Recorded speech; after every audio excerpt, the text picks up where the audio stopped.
Welcome back, and joining me now for a Finding Common Ground conversation, Democratic Senator Tim Kaine of Virginia and Republican Senator Rand Paul of Kentucky. Senators, welcome back to Meet the Press. Thank you so much for being here for this bipartisan conversation. Absolutely.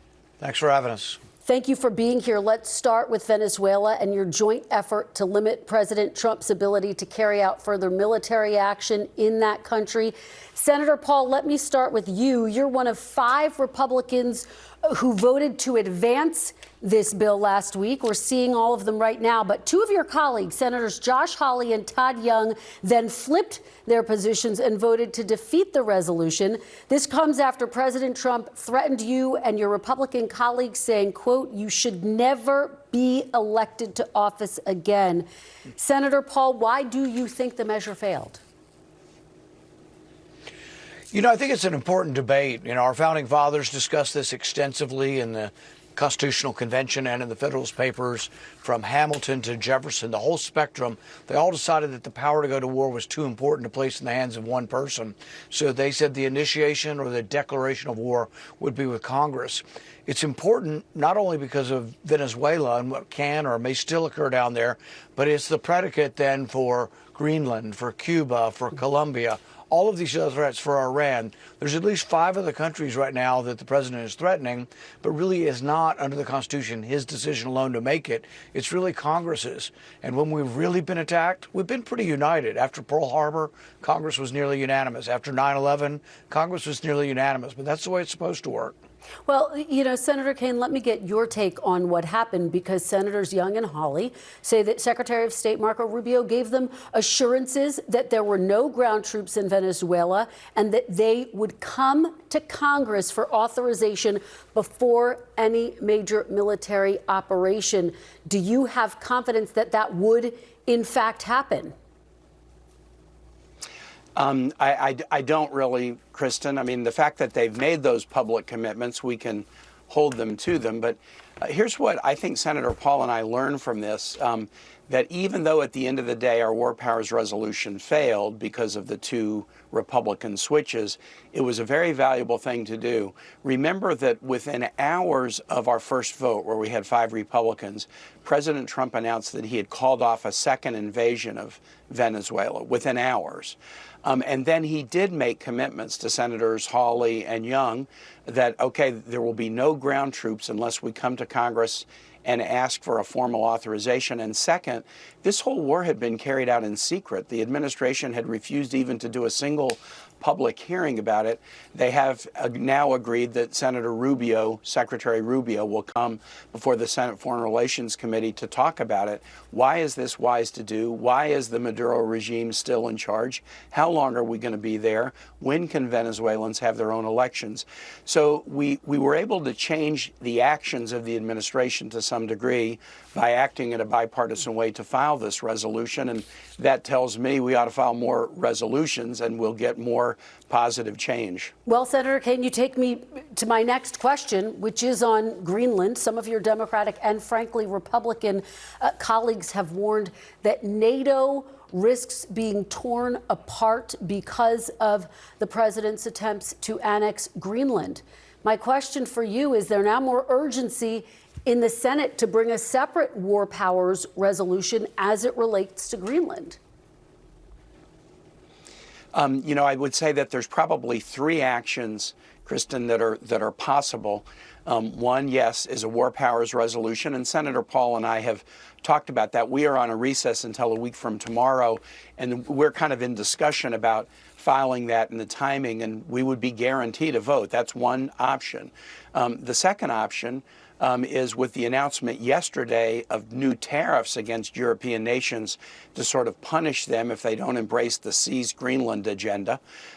We can actually challenge the president's imposition of these tariffs. And Senator Paul and I have worked together on similar tariff challenges in the past. And I think you will expect to see a number of senators join in an anti-tariff resolution filed right when we get back. And then the third thing is there is now a law in the United States that a president can't withdraw from, suspend U.S. participation in or denounce NATO without congressional action.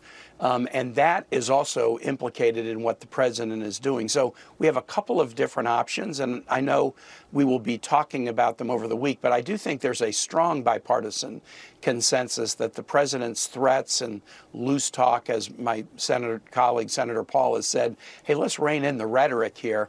These discussions, they're not helpful because they're pushing allies away from us rather than forging the stronger relationships with allies that we need. Senator Paul, do you think there would be enough Republicans to pass the legislation that Senator Kaine talks about on tariffs and potentially a second war powers resolution?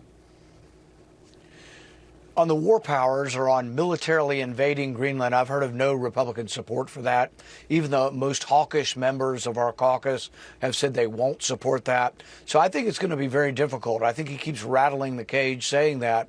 But as far as trying to buy it peacefully, you don't get purchasers to come around by berating them and telling them you'll take it anyway. So I don't think that's very successful. With regard to emergencies, this is the same debate the Supreme Court has before it right now. And I don't think that you can, through an emergency, say, well, the Constitution is no longer valid. The Constitution says taxes originate in the House, go to the Senate, and then go to the president for signature.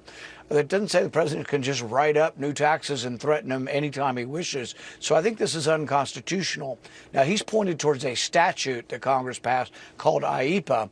I don't think that applies to trade either. And I think the court is going to strike this down, and it will be a significant rebuke to unchecked presidential power. The sooner the better, though, because the power continues to be used. And if it's going to be checked, the Supreme Court should go ahead and release its opinion as soon as we can. Senator Paul, let me follow up with you. You say you think it's unconstitutional. Republican Congressman Don Bacon is saying he might even move to impeach President Trump if he takes military action against Greenland. You've described yourself as one of the president's biggest defenders during his past impeachment trials during his first administration. Would annexing Greenland be an impeachable offense, Senator Paul? You know, the difficulty about saying you're going to impeach somebody because of a constitutional dispute, we have these all the time. I mean, we're not even positive how the court will decide this. So if the court decides one way or another, do we say that the minority have somehow committed an impeachable offense on the court? No, it ends up being an interpretation. So I think it's my job as part of Congress to discuss and check and balance the presidential powers. But I don't think every time there's a dispute between the presidential powers and the congressional powers that is something that we impeach people for. And yes, I was a defender of him in the first two impeachments. I thought they were partisan.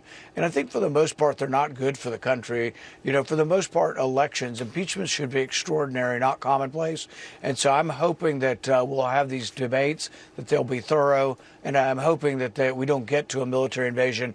I kind of actually don't think we're going to, because quietly, there's not a Republican that's come up to me and said, oh, yes, I'll back him to the hilt. The only problem about a war powers vote now is that since it hasn't happened, there are a lot of Republicans who say, oh, that's prospective. I'm not going to tie his hands prospectively. The problem is if you wait till after an invasion, or as the administration argues, we don't know it's a war until we count the casualties. That's sort of a crazy definition of war, because our job is to initiate or declare war. We can't wait and say 3 years later, well, a lot of people died, so now it's a real war. Now we get to declare war. That would be insane. But that's the current president, as well as previous presidents. Frankly, Democrat and Republican have said they get to define when war is, and most of the things they do, they say, oh, these aren't wars, these are drug busts, or these are something else, or these are kinetic action and not war.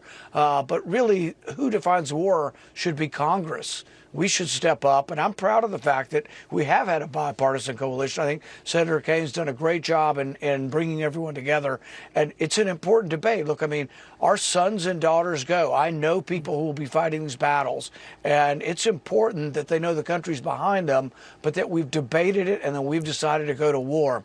And to say it's not a war in Venezuela, we still have hundreds of ships with a 100% blockade of the coast. That is an act of war. It's an ongoing ongoing war, to continue to take their oil, ongoing war, to distribute it. I still hope it works out for the best, but we are still involved in an active war with Venezuela. Well, Senator Paul, you lead me to the big picture question I want to end on. This is a conversation about bipartisanship. Both of you have at various points crossed the aisle, voted with the other party. Senator Kaine, you recently drew criticism from Democrats when you joined Republicans to keep the government funded back in November.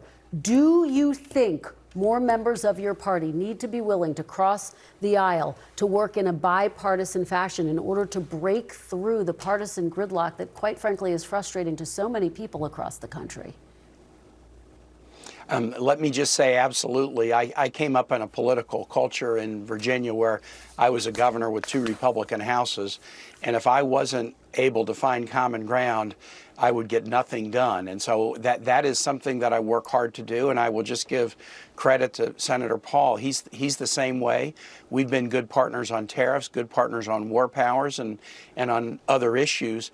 And so we do need to do more. And if I could give some advice to American just voters, if you want to see more work across the aisle, every time you meet an elected official, no matter what party they are, ask them this question: hey, tell me about something you're doing with somebody on the other side of the aisle. I think a lot of our colleagues don't hear that encouragement from their voters. And if they heard it over and over again, you'd probably get more of it. Senator Paul, we're just about out of time, but what do you think it'll take to find more common ground?